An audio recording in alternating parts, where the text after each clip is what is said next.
We gotta fix this, y'all. We gotta fix this and fix it right away, so that we can get this going. This is Coffee and Chat with Rev Bruce. Glad to be here. Talk to me if you can. Let me know what's going on.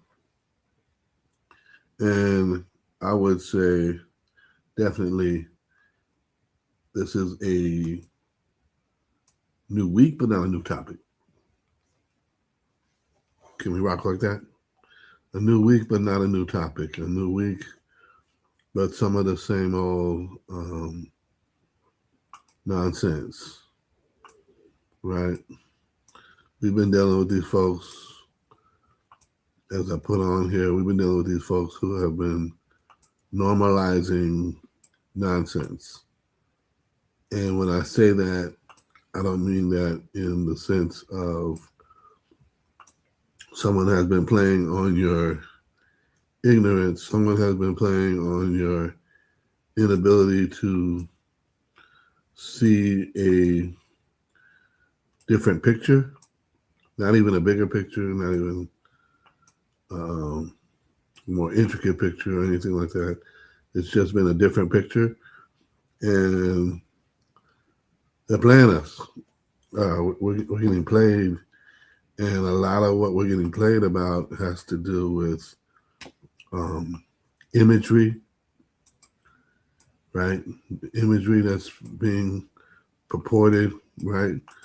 The messaging that's going out. Look at what they're using: AI, CG, right? It's happening before our eyes, and we're almost acting like it's not a problem. But look what it's doing. Look what it's doing. It's causing identity politics to come into play. This isn't about um, Democrat or Republican, conservative Christian or otherwise. Um, this stuff is mislabeled like organic fruit. We're not even being real. You know what I'm saying? And when we say that, we can meet the conditions technically for something, but we are not by any way, shape, or form meeting what it takes to actually make sense. If I can still say it like that, what it takes to make sense of all of this. We're trying to make some sense out of nonsense, y'all, and this is um, not normal. And so some of the nonsense that we're using is stuff that is literally not real, right? The deep fakes, right? The altered images.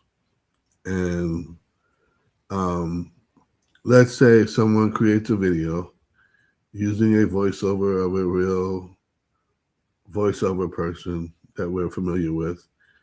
And they create this video and they use imagery of the person who matches the voice, and it seems authentic, seems real, right? The point is, you're supposed to think it's real. And here we go. For those people, oh, it's not truth. This is my truth. This is where we begin to normalize that. When you can have your truth and they can have their truth and someone else can have their truth, now we've normalized there's not just one truth, right? And when we normalize that there's not just one truth, now we're getting into aspects of, well, if there's not just one truth, I can have mine, she can have hers, and he can have his, and boom. Now we're competing with ideologies, with stuff that doesn't even match up. Dangerous. Dangerous is I don't know what. Dangerous. Right? And some of what happens is we get told, we get the information shared with us from different sources that, okay, if that's the case, then here's some more. So we get it with the imagery, videos that are produced. We get it with the pictures that are produced. Something just pops up on Instagram and we see it, and all of a sudden, now, is this real or not? And I want to let you know it's out there. And we're wondering, okay, if it's out there like that, what in the world, right? Where did that come from? And is it real? And we spend all this time questioning, is it real and genuine or not? And the number one factor that is done when they're doing this is disruption. Let me back up. When I say there's a sector of people who are creating disruption. Everyone's not doing the same thing for the same intent. Disruption takes the status quo and turns it upside down and says, that's nothing. Watch what we do with this and watch how much attention we draw here. The Tesla to the auto industry, disruption, right? Venmo and Cash App to the financial industry, disruption. Bitcoin to investing, disruption, right? Some of it can be for good and forward thinking, and some of it can be, ooh, did you see that? Capture your attention and cause you to take your eye off of what's the main thing. Disruption. It disrupts the status quo, right? Go, okay. Religious folks, go into the annals of history and look at how many people professed to be Jesus or to be the one awaited for, the prophet that they were looking for. How many people profess to be that? And then when you go into, your actual faith in the books that are canonized, look at it. Look at what they say about those who came before and those who came in that name and what they were doing, right? And see what was happening and going on and how they handled it. And Gamaliel in Acts chapter 5, right? Gamaliel was a Pharisee in the council, the Sanhedrin, a teacher of the law, held in honor by all the people. According to Acts chapter 5, verse 34, stood up and gave orders to put the men outside for a while. And he said to them, talking about the council, men of Israel, take care of what you're about to do with these men. For before these days, Theudas rose up, claiming to be somebody, and a number of men, about 400, joined him. He was killed, and all who followed him were dispersed and came to nothing. After him was Judas, the Galilean, rose up in the days of the census and drew away some of the people after him. He too perished, and all who followed him were scattered. So in the present case, I tell you, keep away from these men and let them alone, for if this plan or this undertaking is of man, it will fail. But if it is of God, you will not be able to overthrow them. You might even be found opposing God. So they took his advice. Think about it. If it's not meant for distraction, hey, if it's not meant for distraction, then you're going to find yourself fighting God. If it's meant for distraction, this thing's going to bust up, fall apart, and nobody's going to be bothered with it. Don't worry about it. Don't even trip. That's what we know. But we knew, right? We knew from reading it. We knew from reading it that there was, disruption, right?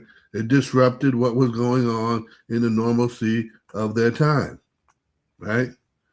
And then to go along with that, there's a matter of not only did it take some people off course, but then when the thing broke up, it died down and didn't hear anything else about it until somebody else came up with an idea to do something, right? These are all good and well, all of what we know to be factors, right? Factors in a sense of what they were seeking to fight from disrupting the status quo of what the Sanhedrin was seeking to fight when Christianity was coming into play, right? And so now, look at our society today. Look at our society today, right? Comparatively, right? As I mentioned, the Tesla disruption. It brought on disruption, and that disruption, in this case, of what we're seeing a lot is not about us saying, "Oh, that looks cool." A lot of us are seeing this disruption as saying, "Oh man, how did they do that? Where did that come from? Is that real?" Now, here's the other part that falls right behind that. When the disruption takes your eye off of the main goal and focus for long enough, it interrupts progress. And so then there's a distraction. It is a distraction. And so we're distracted from heading towards the goal. We're distracted. And the distraction is to take us from focusing on the main thing or to focus on the thing that is really the problem, right? That's why there are wars upon wars. Because if we complicate it enough, we'll just roll with it as a people. But if it can be boiled down to, wait a minute, based upon these entangling alliances, this is how we got into World War I. Somebody over here had a treaty with another group over here, and they didn't even know who this guy was who got shot. But because he was connected to one of their alliances, it had to go down.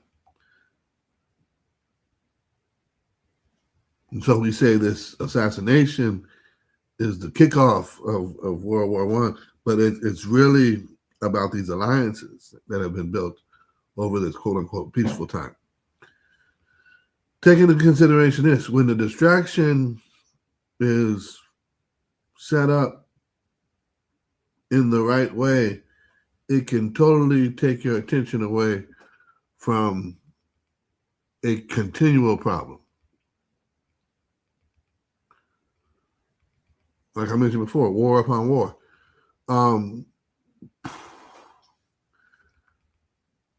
What condition were things in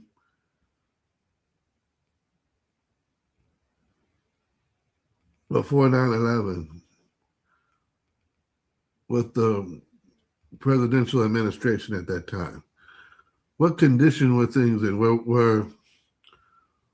Had we had it up to here with Brother GW? Were we done listening to the nonsense from him and the vice president? And then when we needed it, we came together as a country.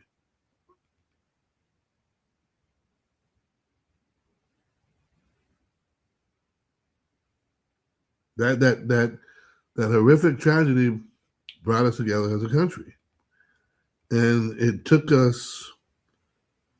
eyes off of what was wrong with the president and his administration, and it helped us to see what could we do together as a nation, as a people. We didn't have the division that sometimes is planted in with the distraction. See, there's division that's supposed to go in right behind this distraction. Division, divide the people. Willie Lynch theory, divide the people. Don't let the free blacks mingle with the enslaved blacks. Don't let the old, mingle with the young. Separate the men from the women. All these different things. Strategy, right? Control thinking.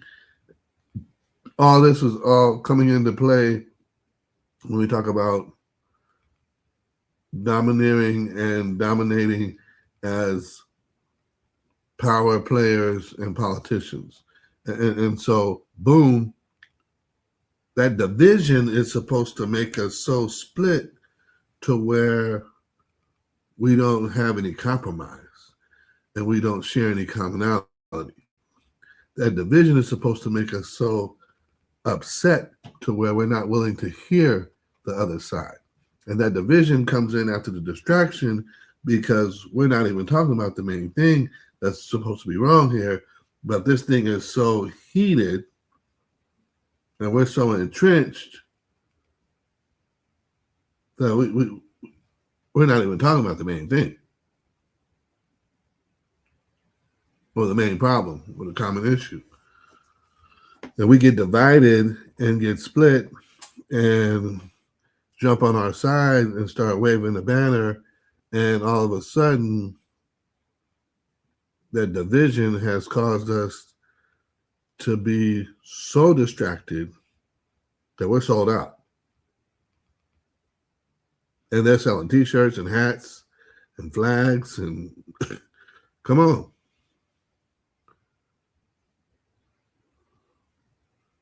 Right? That's how we do. And after the disruption and the distraction, it leads to destruction. And in many cases, it's not destruction of our society, it's destruction of someone's personal life, destruction of someone's personal well-being, and what comes along with that. And I've been watching the news. I've been trying to keep my eye on a lot of the stuff. We keep talking about it. We keep sharing about it. We keep looking at it. And as I see it, some of it is quite clear, right? Some of it is quite clear that we're dealing with some stuff that folks don't even want to deal with on the real, right? We're dealing with some stuff that folks don't even want to put on you know, put on record as like, oh yeah, man, I'm against that. I'm with that. I'm for that.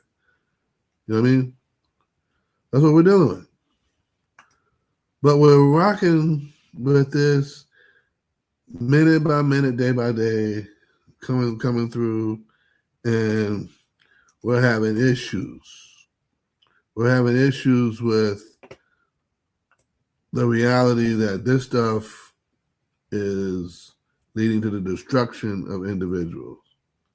Right? Here we go. I put it out there. It's leading to the destruction of individuals. Right? Leading to the destruction of individuals. Right? It's not about walking away from the money, quote unquote, walking away from the money. You gave up the money when you gave them a reason to dismiss you with cause. It's not about walking away with the money. It's not about the snow bunny invasion that people talk about, and oh, you know, they're taking away our black men. That was back. Come on, that was back at the disruption part. We've tumbled into the destruction now.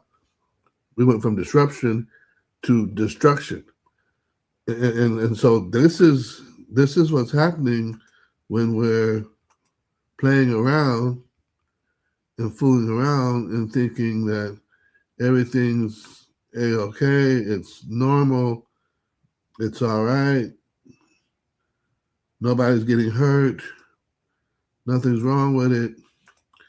And there's case upon case where this particular case is the foundation of why other cases under that regime were not investigated to the point where they should have been investigated. And this is at a prestigious college, NCAA championship in football not that long ago. And we didn't think deep enough when Harbaugh walked away. We didn't wonder. Listen, I'm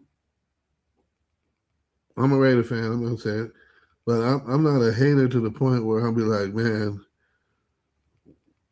Harbaugh should have stayed in Michigan and not taken over the Chargers. But Lord, if you basically run the state with one of the toughest teams in NCAA sports and fan bases and alumni, you're going to walk away from that to coach one of the pro teams that is playing in the shadow of another team within the same city? Huh. All right. And so the destruction is personal. It rips away what you have and all of what you have, and it's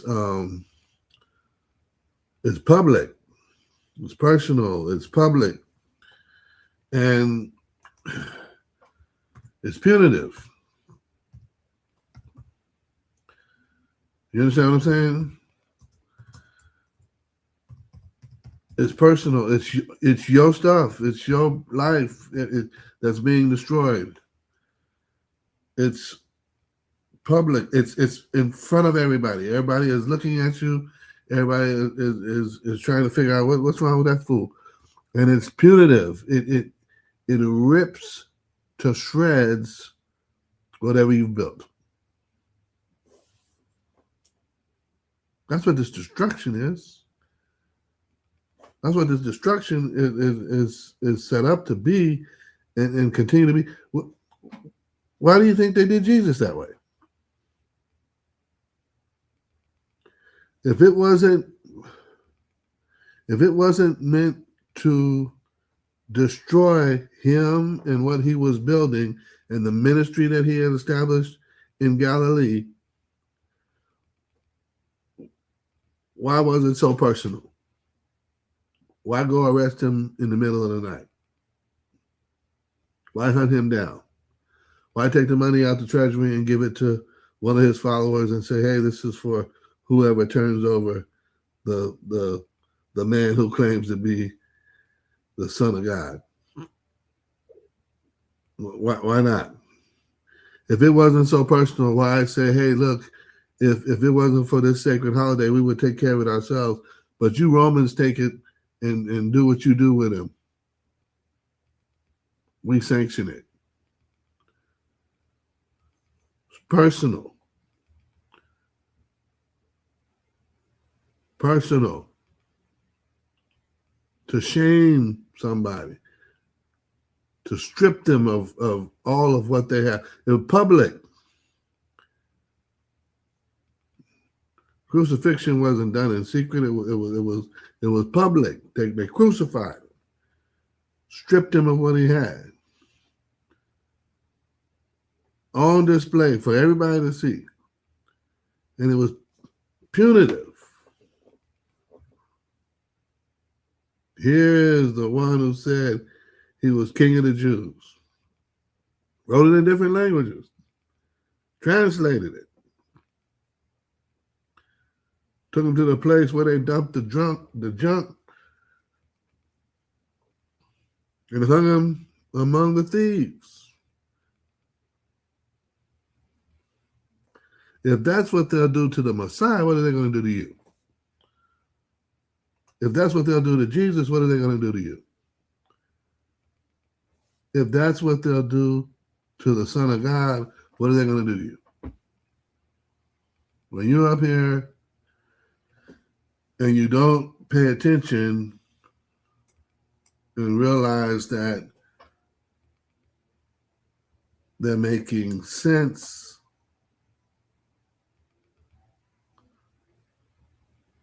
out of nonsense, they're normalizing it. And it could cost you in the end.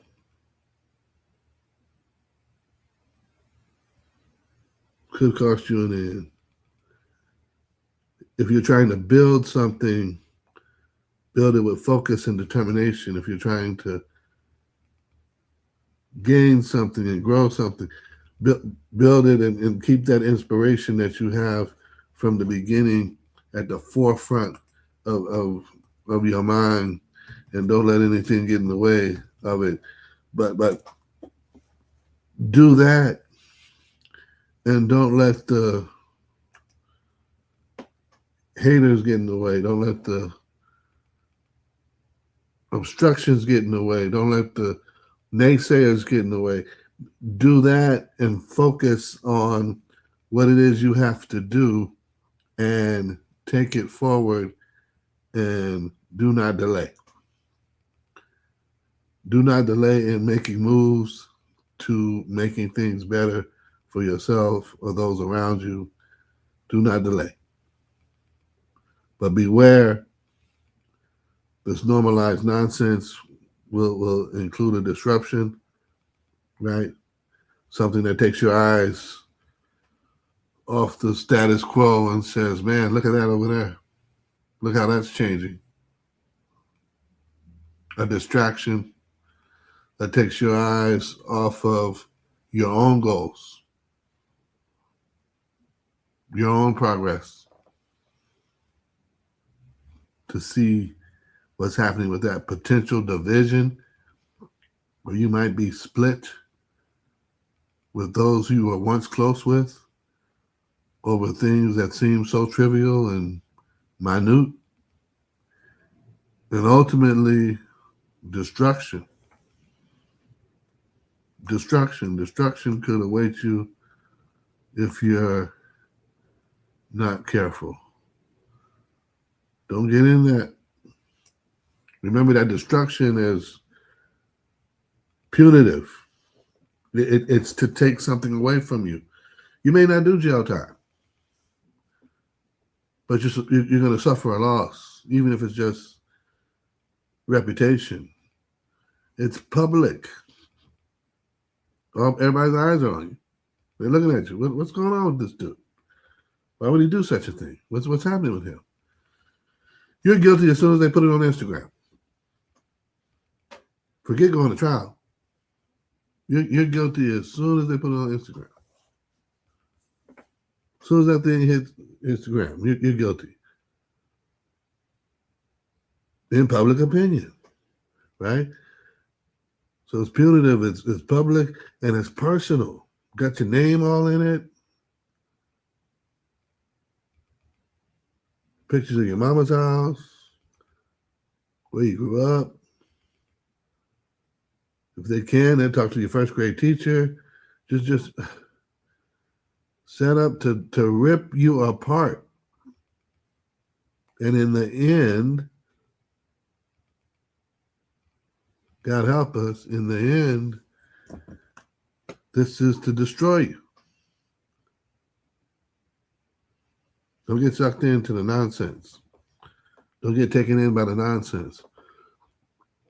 Have enough of a personal mindset and standard to where you won't fall for the normalized nonsense. Keep it real.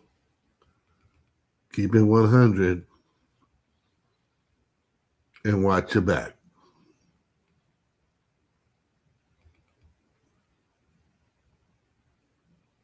If they want to, they'll find somebody to turn on you. That's just historical fact. Judas was just a biblical example. We can name plenty of revolutions, disruptions, skirmishes that had that one traitor, that Benedict Arnold, that one who said, I'll take the I'll take the fruits of another.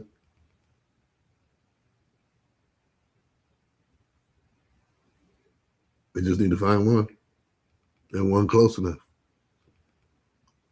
who's willing or ambitious enough to give up the goods and cause, or at least slip into that division and turn you over for your ultimate destruction. Hey, man, better be ready for this week.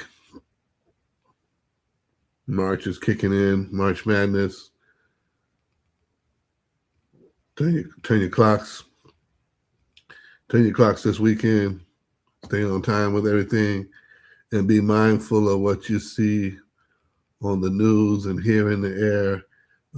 Times are changing. Times are changing, but if you know God, then you know who wins in the end. And you don't have to feel like you're at a loss. God be with you. God bless. Hope all is well with you into this next week. We'll continue having a different conversation next week. But God be with you. God give you strength. Peace.